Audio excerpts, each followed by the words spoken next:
Hi there. I want to talk today in this video about flexible working, the realities of flexible working, and the difference between perception and reality.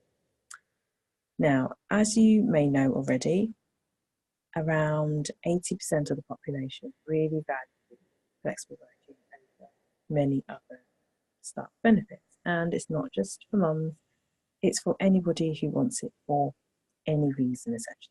So it's really, really popular. But I find it really interesting because some firms haven't quite grasped there is a difference between what you say you do and what you actually do. And I will give you an example. A few weeks ago, I was at a HR industry lunch with HR professionals from the financial services sector, and we were talking about all sorts of things about gender pay gap, women into leadership, etc. And the issue of flexible working came up. And one person said that they had interviewed for a role and they had specifically said that they require flexible working for a medical condition that they have. The interviewers were like, yeah, that's no problem. We can accommodate your needs as long as we have a conversation about it, etc. All seemed fine. However, when this person started the role, there was a time when she needed some flexible working. It was either that she needed to take some time off or couldn't come into the office but could work from home. I'm not entirely sure. However, she needed flexible working. And she was met with a no. She was told a categorical no, we don't do that, we can't accommodate that, you are just going to have to come in. Now, you can imagine her frustration. She has been brave enough to raise the issue, was told that it wouldn't be a problem, and then suddenly there was an issue. And I think that's poor practice, and I think it's a really shoddy way to treat people. Because I think that in that instance, and in many instances like that, it could be one of two things. It could be A, that there are pockets of good practice around flexible working in different departments and different teams with different line managers. Or B, this organisation knows that flexible working is a winner in terms of being able to attract and retain diverse talent. But the reality is they don't really care about it.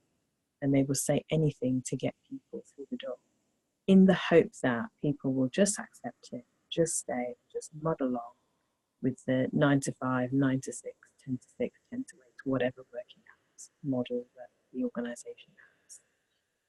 And that for me is a difference between perception and reality. It's the difference between saying, yes, we are a firm that values flexible working and we do it, and those that say they do it and they don't.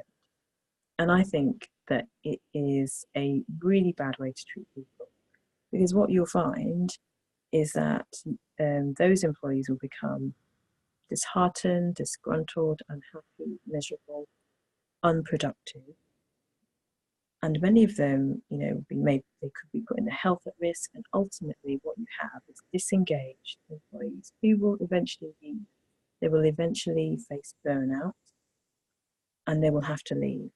And all because an organisation wasn't honest about flexible working. They weren't honest with themselves and they weren't honest with the person that has asked for it. So my challenge to you is to look at your flexible working practices and your policies. It's not good enough to have a flexible working policy and say, oh, as an organisation, we offer it. Go and find out who has taken it up. Are there patterns? Is there a specific team that does it really well? Is there a specific line manager that embraces it? Is there a specific department that really champion it and people do it? And then the flip side of that is, are there teams, line managers, departments that don't do it? It's unlikely that there's going to be a department within, especially within a large organisation, where nobody's ever asked for flexible working. Just because people don't work flexibly doesn't mean that they're not asking for it. And if they aren't asking for it, is there an issue there? Is it the lack of confidence about asking? Is it fear of reprisals for asking? Is it that they're asking but they're being told no? And is it people just think, well, there's no point because I know that it will be a no before I've even started? There are lots and lots of stories behind why people ask and why people don't ask. So my challenge to you is to go away, to look at your policies. Are they robust? Are they clear? Are they fair? Do people know how to use them, both employees and line managers?